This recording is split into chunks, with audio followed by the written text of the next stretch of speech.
Әлемді сірмен каға көрсер, дайпа, сырға көшік басымен қоқты. Мама Санара. Икеспеткі бұл видеода біз мен қазір сабаққа дайындалам. Мінеки Фатиманың сумкасы сіздер білесіздер. Біз қазір Фатиманың осы сумкасын сабаққа дайындаймыз.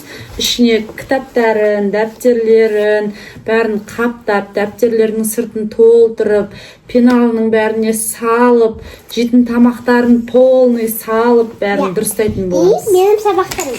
Қарлы күн қалайсыздар? Ағашқа қоңырау тек қана 1 мен 11 сыныптарға ғана болады. Басқа сыныптар В общем, басқа сыныптарға болмайды деген мынандай сообщение жазған ғой.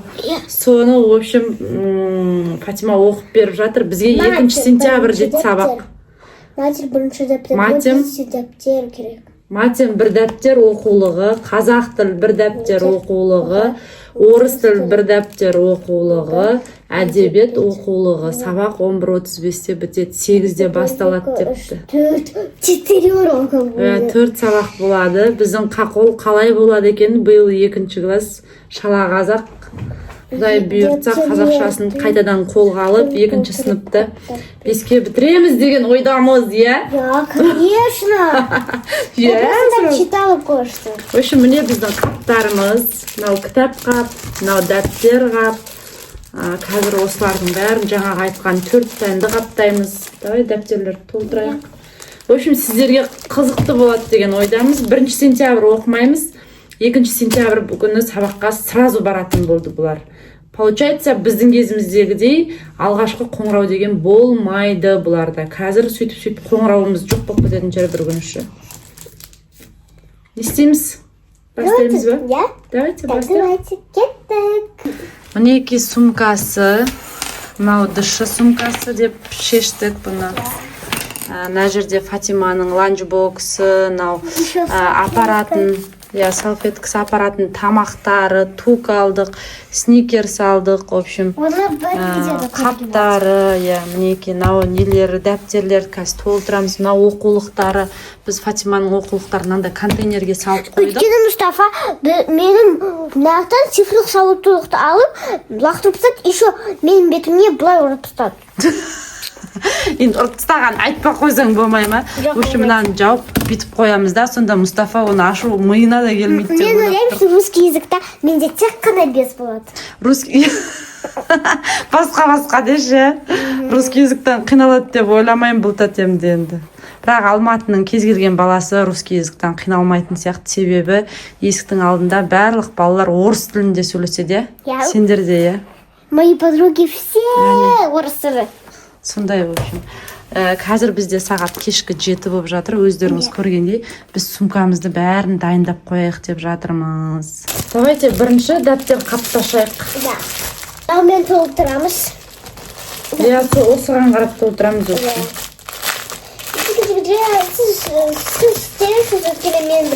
Бұл видеоны сіздер Арудың әлемінен де, Мұхамеджанның каналынан да көре аласыздар. 3 каналға бірдей түсіретін боламыз. Ал енді... Мам, сіз нақты 2 деп жазды? Енді 2-ші А сынып деп жазамыз. Бізде Фатима А сыныбында оқиды. Сіздер қай сыныпта оқисыздар? Комментарийға жазып кетіңіздер. Өйткені мен очень қызықтым.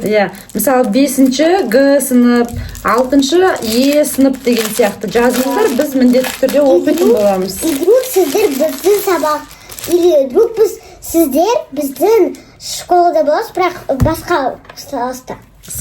Сыныпта деп кеттік қой. В общем, жазып алайық, бірге жазымыз қазір.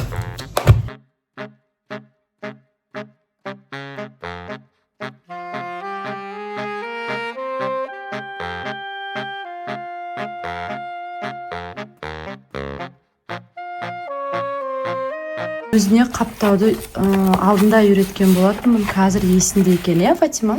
Прям өзі қаптап. Симай атырым сеп тұр ғой. Арналған ғой, соған арналған ғой. Өзі қаптап, дәптерін бәрін өзі қаптап атыр, кітаптарын түгел. Молодец, қызым. Ең соңғы бетін аша ғой. Осылай баланың өзін еңбекке баулу керек. Мақтанған емес, мен просто үйретем, ары қарай өсті. өзіміз істеп бере салсақ та болады ғой негізі. Бірақ бала өзі еңбектену керек. Молодец, ура! Все почти. Қараңыздар, мына жерге барлық балалар классын атын жазып қояды, иә? Соны Фатима өшіріп жатыр. Өшіргіштің алдында дұрыстап аша алмай, в общем, екеуміз құртқанбыз. Соны қайтып дұрыстап алдым. Комментарийға бір қыз жазыпты, осылай ашасыз. Бізде құртып алғанбыз деп. Сол бойынша істедім ғой, істелінді. Ничего. Қазір енді барлық кітаптарын аты жөнін жазып шығамыз. Өстіп жазып қоймасақ, кітапты жоғалтып алады. Обязательно жазамыз. Қараңыздар, қазақ тілі бірінші бөлім деп жазған екен. Алдық. Мінеки дәптерінің сырты мынау менің почеркім, мамасының, Фатиманың. Қазақ тілі дәптері, бірақ дәптер деп жазған екен. Бір дәптері ғана алдық. Оспан Фатима деп қойдық. Қазақ тілі дайын. Әдебиеттен дәптер деп жазбапты. Сонда да біз бір дәптерді қаптап, осылай салып қойдық. Мына ручкамен жазған екен. Балалар ручкамен жазбаңдар, карандашпен жазыңдар. Атондан өшіруге келмейді, қараңдар. Келесі адам өшіріп өзінің аты жөнін жазып қояды. Кітапты шимайлауға болмайды, иә, Фатима? Карандашпен жазыңыздар, бұдан кейін. Бұл бізде әдебиет бірінші бөлім. Мынау бізде русский язык. Русский язык тоже қаптап қойдық, әдемілеп, неке жаңа қаппен, вот карандашпен жазып қойдық. И бізден сыртын толтыратын нұсқасы берілмеді әлі. Сол себепті тек осылай ғана салдық. Мен апайдан сұрап келем. Сұрап сөйтіп жазамыз. Мынау математикасы тоже қаптап қойдық. Вот на тоже жазылы. Былтырғы дәптеріне қарап жаздық. Мінеки мына дәптерге қарап жаздық. Өйткені ол старый бірінші классыға. Өшірдік, Оспан Фатима деп жаздық. Болды, бізде кітап, дәптер бірінші күнге дайын тұр. Скидка, пожалуйста, ланчбокс.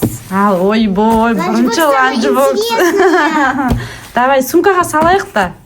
Фатима салған жатыр. Математика кетті. Русский язык кетті. Аққан сал түбі түсіп қалады, қызым. Әдебиет. Жатқызып салсаң да болады негізі. Мейлі осылай салай берші, әдебиет. И қазақ тілі последний. 4 сабақтан болады екен, 11:30-да сабағы уже бітіп қалады екен. Соны шоферге айтыңыз. Стич, қараңыздар, полный стич бізде, міне, брелок на один Да, вот стич. еще Фэм, Фатима. Енді біз қазір мынандай ручкаларын бәрін салатын боламыз, Фатима? Мынау Фатимада сумкасының өзінің пеналы. Бұл жерге біз мынандай краскасын негізінен пайдалануға бермеймін ба деп ойланып тұрмын. Комментарийға көп жазыпсыздар, үсті басын былғайды деп. Сол үшін мен мынаны бергім келмей тұр. Үйде ғана өзі жұмыс істейді. Пока салынып тұр. Мына жақта Фатима тағы өшіретін ручка ғой. Мына жақта цветной карандаштар ғана. Егер цветной карандашпен жұмыс істеу керек болса, осы пеналын ғана алады. Қайта-қайта бәрін алып бықсытпайды. Тек осы пеналда бізде краскамен кисті, сосын разноцветный карандаштар бар. Бұны қай жеріне саласың? Жанына саласың. И мына басқа сумкам, чтобы ты не запутаться. В общем, міне сумкамыздың іші осындай болып отыр. Фатимаға қараңыздар, постоянно жазғанға осындай ручка беріп жатырмын. И бірақ на одну. Жарайды, екеуін де ала бер, екеуін де. На запас жүре берсін. Мынау гелевый екен, оказывается. Стичтің ручкалары гелевый болып шықты. Сол себепті мынандай өшіретіні бар, бұны көп пайдаланбайды. Басына мына ручкалармен жазады. В общем, ручкаларының бәрін...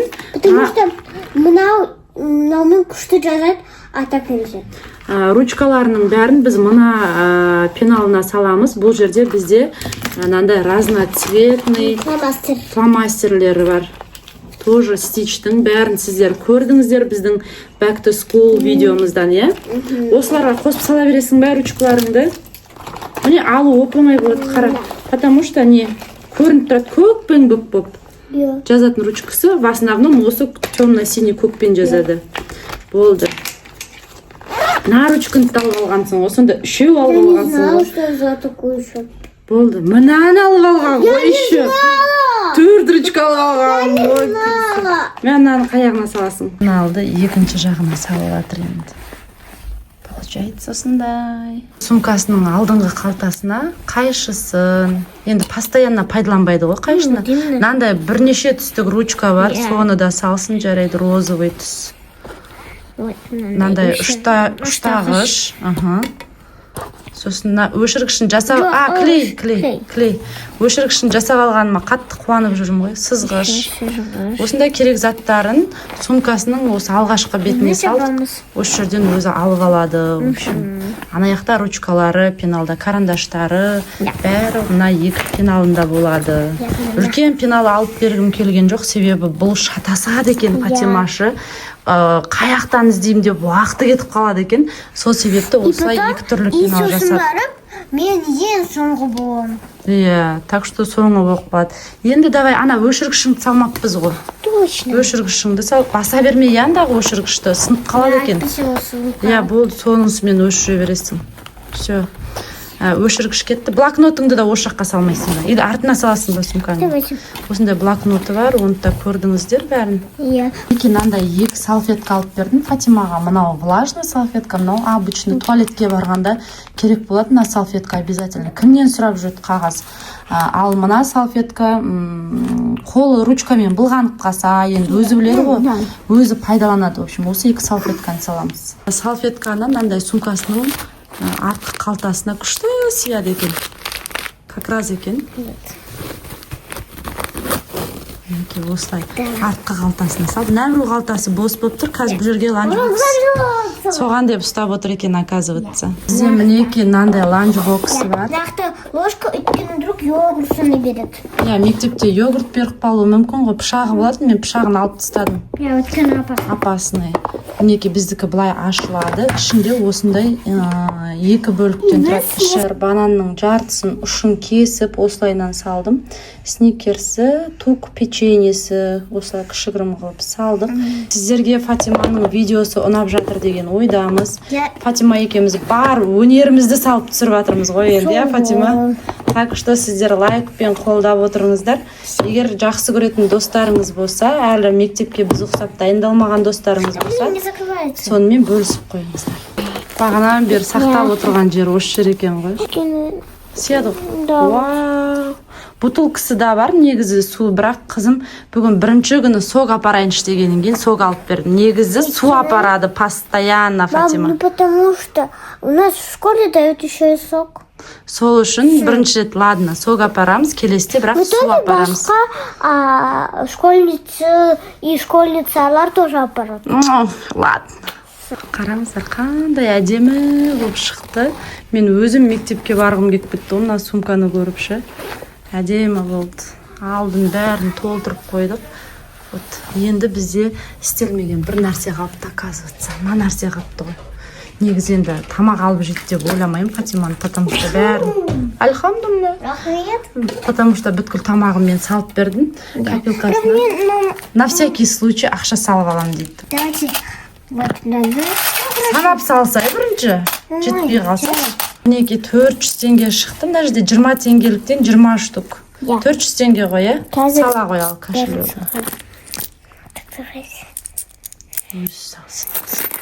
400 теңгең бар, Фатима. Самса бірдеме жегің келсе, 200 теңге, 300 теңге деу мүмкін. Біздің сабағымызда шошқаның етінен істелінеді. Шошқаның етінен істелінеді? О, боже мой, адамды шошытып жындығыз. Так что мен салып берген тамақты ғана же, жүрей ма? Уақытта тек қана белый пирожок шошқаның істемеген. Жындығыз шығармайтын жоқ. Мынау Фатиманың копилкасындағы соңғы ақшаларын, иә, мынау сенің апарып қояғы. Бірақ менде тағы да 500 бар. Сабағына пайдаланады. Папам берген. Андаға салып алсай, тоже кошелегіңа. Да, можно? Кошелегімді мына жаққа салам. Түбіне қарай сал, біреу қолын тығып ала салады, а то деген. До конца тық. До конца тық. Көрінбейді. Просто мынандай ішіне салған дұрыс-ау, Фатима. Мына жағына саласың салфетканың қасына. Андай біреу қолын тығып міне бүйтіп ала салады ғой, тез алынады. Енді көп ақша болмаса да, просто біреудің күнәға батуына себепкер болып қаласың, қызым. Артына сал. Салып тастайық. Біреуді күнәға батырмыз, тыныш жүрек. Все. Жабамыз. Давай, жаба ғой. Сіздер де осылай дайындалдыңыздар ма? Қалай сіздерге біздің сумкамыз? Мына жағын жасамаппыз ғой, чай? Я оны жасау керек. Ал енді сіздер қалай дайындалып жатырсыздар? Сіздер де біз ұқсап дайындалдыңыздар ма? Мынау Фатиманың сумкасы ауырақ негізі 4 кітап. Көтерші екі қолыңмен. Бүйтіп көтерші. Жоқ, бүйтіп көтерші. Нормально? Ауыр емес па? Екінші класс ауыр ғой. Қазір мен мынаны жасап сіздерге сосын қайта шығамыз. Ал стичім ары қараш. Мә, дала уже қараңғы болып кеткен ғой. Маған қараңыздар. Дәу сияқты болып қалды мағаншы. Ауыр емес па? Жоқ, ауыр емес. Маған қараш. Просто как-то большой немножко. Ну, немножко большой. Мына замогын не ашудан қиналмасын деп специально мынандай ненте соған бола алдым ғой. Брелокты шы, мына замокта іздеп мына жерден бүйтіп жүрмейді, алады да брелоктан бүйтіп аша салады. В общем, сол полный дайын қызым, прям тамағы. Ойбай, мынандай телефоны бар айтпақшы қызымның. Қазір номер саламыз телефонына, сөйтіп полный стич болып барады. Хорошо, что стичтің школьный формасы жоқ деймін да, шүкір. А то полный стич болып кететін еді. Свободный форма болмағанына шүкір. Негізі ауыршы балалар. Бірақ енді көтеріп барады, әкесі көтеріп барады. Сосын бір класста отырады ғой, сосын кетерде әкесі көтереді, Сол, в общем, қызым дайын. Сіздер де дайынсыздар ма? Сіздердің сумкаларыңыздың кейіпкері кім? Мынандай, біздікі стич, сіздердікі кім? Сіздерде неше сабақ болады? 2 сентябрь, бізде 4 сабақ болады, Фатима? Бәрін комментарияға жазып кетіңіздер. Осындай телефонына дейін стич қазір бұнтта салады. Қараңыздар, зарядкасын 88% зарядтақ қойған ғой. Не деген? В общем, стичіміз біздің дайын. Сіздерге біздің видеомыз ұнады деген ойдамыз, Не дейміз? Лайк басын, колокольчик басын, қолықта болдым. Мамасы Анара. Велосипедка поезда. Мен ойлаймын, сіздерге ұнады. Қатты ұнады деп ойлаймыз. И пока-пока.